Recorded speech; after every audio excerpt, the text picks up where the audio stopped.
Okay,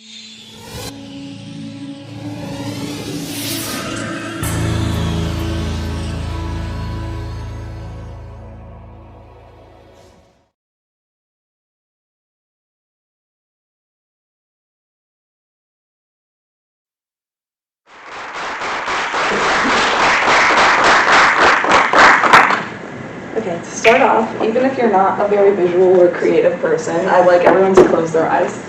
And we're going to come up with a daydream. So imagine you're playing a video game and it's set out in the Wild West, so you get the whole outfit, the cowboy hat and all, and you're riding your horse down a peaceful trail. And then you pull it over to the side of where there's some nice grass because there's a beautiful sunset. And you hop off, walk through the grass, and you see a beautiful bird fly right past you. Okay, you can open your eyes now. That's a very simplified demonstration of what's called Foley art, but it's also the beauty of sound design. Sound design is absolutely everything you hear in a work of digital media. It can be the sound of people's voices, it can be the music in the background, or it can be sound effects, from gunshots and explosions to the sound of someone putting their jacket on or their heels on a certain type of floor. It's everything, which is why sound designers have to keep in mind everything that could contribute to the effect something has, the atmosphere you're building, or the quality of an overall product.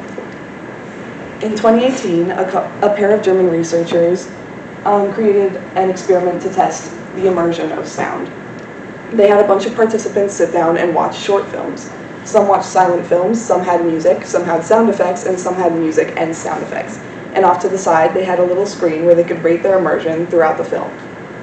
Without a doubt, every participant who had music and sound effects rated their immersion the highest every time. So even though it's so important, sometimes it's neglected in production studios.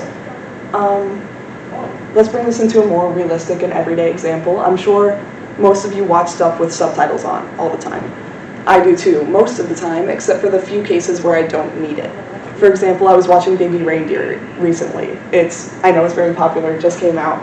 All of the actors had very heavy accents. There was a lot of music and sound effects going on in the background, and yet I could hear them perfectly the entire time. I didn't even realize I had subtitles off until like halfway the third episode. Why does this happen? It's not because you can't hear well or because you're too slow to keep up with the subtitles. It's actually a flaw in sound mixing. Sound mixers are the people who layer different sounds on top of each other. And when the volume of the actors' voices and the volume of everything going on in the background becomes too close, then it can start to merge and your brain has trouble differentiating these two.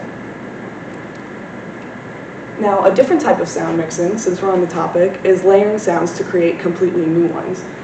Let's take How to Train Your Dragon, for example, where supervising sound designer and mixer Randy Tom had to create vocalizations for Toothless the Dragon. Unfortunately, dragons aren't real, so he had to come up with something that would sound realistic. He combined a mixture of horses, tigers, elephants, and even a layer of his own voice to add something people could register and empathize with to create Toothless's voice. Now let's talk about Foley art, what I was doing before. It's basically a mixture of random props to create sound design. Sure, you can record sounds in the field when you're recording digital media, or you can pull from different sound libraries from what people have recorded before, but no production is really complete without this because it's so versatile. For example, let's take Joanna Fang, the sound designer from God of War. It's a very popular video game.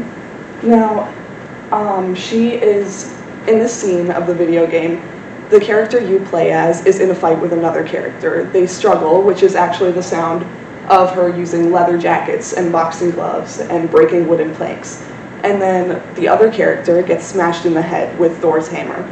The sound of Thor's hammer coming in is actually just a hammer against a slab of metal, which is distorted and sort of reverberated, while the sound of the guy's head smashing, since you obviously can't record that, is the sound of uncooked pasta snapping and celery sticks snapping and two halves of a cantaloupe smashed together and even just a wet cloth. Now I'm going to break sound design down into 4 categories which I think it's most effective.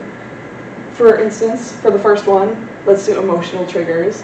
Midsommar, for example, starts off with a very dark shot of just firefighters. It's slow moving and you don't know what's going on yet. but in the background, the music that's playing is distorted string music. It's very loud, it's very chaotic, and the viewer immediately knows that something's wrong and what they're about to witness is going to be bad. Or even in Into the Spider-Verse, the Prowler's theme comes suddenly and quickly in the beginning. It's in the middle of a very quiet scene where nothing else is happening, and it is fast-paced and chaotic, which gives the viewer a sense of adrenaline right off the bat. Now to build an atmosphere. In Shogun, I realized something interesting with the sound mixing in the beginning. When the two main characters meet each other for the first time, it's raining very heavily, and the sound of the rain is actually a bit louder than the sound of their voices. I normally would think that this is a flaw in sound mixing, but it actually made me more immersed, because as the characters had to strain to hear each other over the rain, I also had to strain to hear them, which made me feel like I was in their place.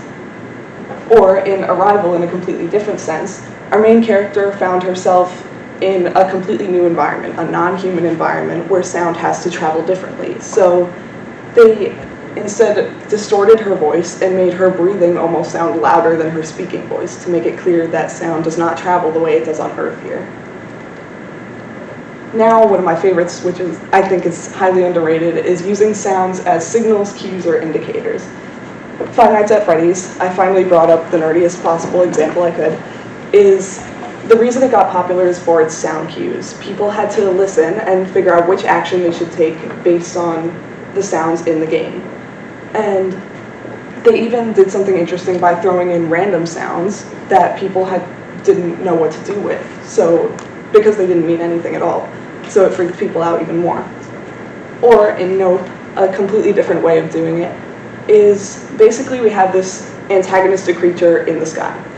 In the scene, our main character realizes that he can't look at it, so the camera also doesn't look directly at it. So how can we know if his plan of not looking at it works to keep them safe? Well, we know that this creature shuts down all electronics, so instead of showing that it's coming nearer and farther away, they use the car radio to signal it. When the car radio shuts off, we know that it's near and that the characters are not safe, and when it turns back on, we know that it's gone farther away and that they're safe again. And now silence, which might be unexpected, but it's actually very effective. For example, in Coda, there's a concert going on. The main character is singing, and instead of listening to her, the film goes completely silent for this entire scene, giving you the perspective of her deaf parents, who have to rely on their visuals to see how the audience is reacting to her singing. You also have to look around at the audience and see who is reacting well, who's reacting negatively, and try and figure out what her singing is like. Or, in Nope, a very different example of using silence. In this scene, we know something tragic and violent has just occurred on this movie set. So the camera moves very quietly and slowly through the movie set instead of actually showing what's happening. You hear nothing except for a few random subtle sounds that are weirdly gory, and it forces you to think about what's happening and imagine an even worse image of it than they could have shown. Now I'm going to show one final video that I believe encapsulates everything I've talked about, and I want you to listen to it, even close your eyes if that helps, and just see how much you can find. Let me make sure the volume is turned up.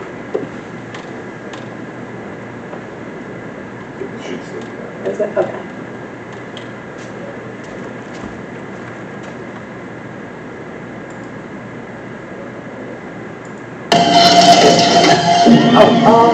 I should mention though, this scene does have blood. If you're sensitive to that, then please don't.